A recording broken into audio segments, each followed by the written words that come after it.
Matric exam Bihar board 2024।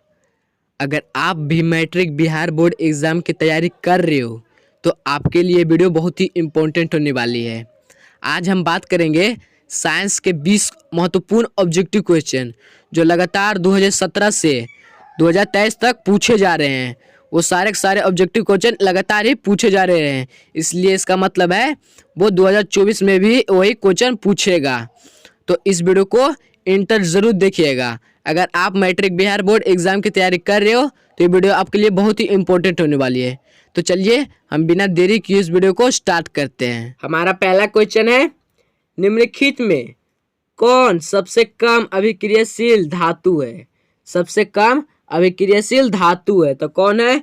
Aluminium है या zinc है या फिर लोहा या फिर मैग्नीज है। तो इनमें से कौन सा है? तो वो Fe है। ऑप्शन नंबर सी हमारा बिल्कुल सही हो जाएगा, Fe लोहा। ऑप्शन नंबर सी हमारा बिल्कुल सही हो जाएगा, Fe। 2 नंबर क्वेश्चन देख लेते हैं। कार्बन की परमाणु संख्या है, कार्बन की परमाणु संख्या कितनी है? तो आपको पता ही होगा, 6 है। ऑप्शन नंबर ए हमारा बिल्कुल सही हो जाएगा। कार्बन की परमाणु संख्या कितनी है? 6 है। 3 नंबर क्वेश्चन देख लेते हैं। अंतरिक्ष हाइड्रोकार्बन जिनमें कार्बन कार्बन परमाणु के बीच त्रिआवंध होते हैं वे कहलाते हैं। तो वे क्या कहलाते हैं? तो वो एल्काइन कहलाते हैं। ऑप्शन नंबर बी हमारा बिल्कुल सही हो जाएगा, एल्काइन। 4 नंबर क्वेश्चन देख लेते हैं अब। एथेनॉल के क्रियाशील मूल का सूत्र है, क्रियाशील मूल का सूत्र है। तो एथेनॉल का क्रियाशील मूलक का सूत्र क्या है? तो वो है -OH। ऑप्शन नंबर ए हमारा बिल्कुल करेक्ट आंसर हो जाएगा, -OH। 5 नंबर क्वेश्चन देख लेते हैं। वैद्युत प्रतिरोधकता का SI मात्रक है, वैद्युत प्रतिरोधकता का SI मात्रक क्या है? तो क्या हो जाएगा? आपको पता ही होगा, वो ओम हो जाएगा। ऑप्शन नंबर ए हमारा बिल्कुल सही हो जाएगा, ओम। 6 नंबर क्वेश्चन देख लेते हैं। निम्नलिखित में से कौन विद्युत का सबसे अच्छा चालक है? विद्युत का सबसे अच्छा चालक कौन है? तो वो कौन है? ऑप्शन नंबर ए हमारा बिल्कुल सही हो जाएगा, चांदी। ऑप्शन नंबर ए हमारा बिल्कुल करेक्ट आंसर हो जाएगा, चांदी। मैं आज जितने सारे ऑब्जेक्टिव क्वेश्चन पढ़ा रहा हूँ सारे VVI क्वेश्चन है। 7 नंबर देख लेते हैं। विद्युत धारा के चुंबकीय प्रभाव का खोज किसने किया था? चुंबकीय प्रभाव का खोज किसने किया था? तो किसने किया था? तो वो ऑस्ट्रेड। ऑप्शन नंबर बी हमारा बिल्कुल करेक्ट आंसर हो जाएगा, ऑस्ट्रेड। ऑस्ट्रेड। विद्युत मोटर परिवर्तित करता है। विद्युत मोटर परिवर्तित किसमें करता है? यांत्रिक ऊर्जा से विद्युत ऊर्जा में, रासायनिक ऊर्जा को विद्युत ऊर्जा में, विद्युत ऊर्जा को रासायनिक ऊर्जा में, या फिर विद्युत ऊर्जा को यांत्रिक ऊर्जा में। तो किसमें करता है? तो वो विद्युत ऊर्जा से रासायनिक ऊर्जा में। ऑप्शन नंबर सी हमारा बिल्कुल सही हो जाएगा, विद्युत ऊर्जा को रासायनिक ऊर्जा में। 9 नंबर क्वेश्चन देख लेते हैं। जब पश्चिम की ओर प्रेषित कोई धनावेशी कण या फिर अल्फा कण, उसे कह सकते हैं अल्फा कण, किसी चुंबकीय क्षेत्र द्वारा उत्तर की ओर विक्षेपित हो रहा है तो चुंबकीय क्षेत्र की दिशा होगी, चुंबकीय क्षेत्र की दिशा किसमें होगी? दक्षिण की ओर होगी, या फिर पूर्व की ओर, या फिर अधोमुखी, या फिर उपमुखी। तो इनमें से क्या होगा? वो हो जाएगा ऊपरी मुखी। ऑप्शन नंबर डी हमारा बिल्कुल सही हो जाएगा, ऊपरी मुखी। 10 नंबर क्वेश्चन देख लेते हैं। हमारे घरों में जो विद्युत आपूर्ति की जाती है वो कितने वोल्ट की होती है? 220 वोल्ट की होती है, 12 वोल्ट की होती है, 220 वोल्ट प्रत्यावर्ती धारा होती है, या फिर 12 वोल्ट प्रत्यावर्ती धारा होती है।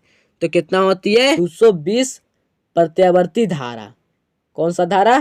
प्रत्यावर्ती धारा, यानी कि दृष्ट धारा हो जाएगा। हमारे घरों में कितने वोल्ट की प्रवृत्ति होती है? तो वो होती है प्रवृत्ति धारा, 220 वोल्ट प्रवृत्ति धारा। ऑप्शन नंबर सी हमारा बिल्कुल से हो जाएगा। 11 नंबर क्वेश्चन देख लेते हैं। गर्म जल प्राप्त करने के लिए हम जल तापक का उपयोग किस दिन नहीं कर सकते हैं? किस दिन नहीं कर सकते हैं? ये तो सिंपल सा क्वेश्चन है। बादलों वाले दिन हम इसका उपयोग नहीं किया जा सकते हैं, क्योंकि बादलों वाले दिन सूर्य नहीं होगा, ये हमारा सोलर सिस्टम काम नहीं करेगा, क्योंकि सूर्य के प्रकाश से ही हमारा सोलर सिस्टम काम करता है। तो ऑप्शन नंबर बी हमारा बिल्कुल सही हो जाएगा, बादलों के दिन। 12 नंबर क्वेश्चन देख लेते हैं। निम्न में से कौन सा ऊर्जा स्रोत सौर ऊर्जा के व्युत्पन्न नहीं है? सौर ऊर्जा के व्युत्पन्न नहीं है तो कौन सा हो जाएगा? भूतापीय ऊर्जा। ऑप्शन नंबर बी हमारा बिल्कुल सही हो जाएगा, भूतापीय ऊर्जा। 13 नंबर क्वेश्चन देख लेते हैं। दर्पण के सामने किसी भी दूरी पर स्थित वस्तु का प्रतिबिंब सीधा प्रतीत होता है तो वो दर्पण है। कौन सा दर्पण है? तो केवल उत्तल समतल है, केवल अवतल है, केवल उत्तल है, या तो समतल अथवा उत्तल। तो इनमें से आंसर आपको कौन सा हो जाएगा? कौन सा उत्तल होगा? तो वो केवल उत्तल हो जाएगा। ऑप्शन नंबर सी हमारा बिल्कुल सही हो जाएगा, केवल उत्तल। 14 नंबर क्वेश्चन देख लेते हैं। किसी कार का अग्रदीप में प्रयुक्त दर्पण निम्नलिखित में से कौन होता है? निम्नलिखित में से कौन होता है? अवतल दर्पण। ऑप्शन नंबर ए हमारा बिल्कुल सही हो जाएगा, अवतल दर्पण। 15 नंबर क्वेश्चन देख लेते हैं। निम्नलिखित में से किसका अपवर्तनांक सबसे अधिक है? सबसे अधिक होता है, तो इसमें किसका होता है? वो हीरा का होता है। ऑप्शन नंबर डी हमारा बिल्कुल सही हो जाएगा, हीरा का। देख लेते हैं हम 16 नंबर क्वेश्चन देख लेते हैं अब।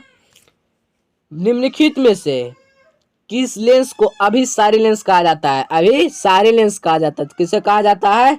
तो वो 16 का क्या हो जाएगा आंसर? वो उत्तल को कहा जाता है। ऑप्शन नंबर ए हमारा बिल्कुल सही हो जाएगा, उत्तल लेंस। 17 नंबर क्वेश्चन देख लेते हैं। निम्नलिखित में कौन उभयलिंगी है? उभयलिंगी है, तो वो कौन हो जाएगा? केचुआ हो जाएगा। ऑप्शन नंबर ए हमारा बिल्कुल सही हो जाएगा, केचुआ। 18 नंबर क्वेश्चन देख लेते हैं। मेंडल ने अपने प्रयोग के लिए किस पौधों को चुना है? किस पौधों को चुना है? तो वो मटर को चुना है। ऑप्शन नंबर डी हमारा बिल्कुल सही हो जाएगा, मटर को अपने सबसे पहले प्रयोग के लिए उन्होंने चुना था। 19 नंबर क्वेश्चन देख लेते हैं। निम्न में से कौन एक अवशेषीय अंग है? तो कौन सी है? अपेंडिक्स है। ऑप्शन नंबर डी हमारा बिल्कुल सही हो जाएगा, अपेंडिक्स। इस वीडियो का लास्ट क्वेश्चन 20 नंबर क्वेश्चन है, देख सकते हैं।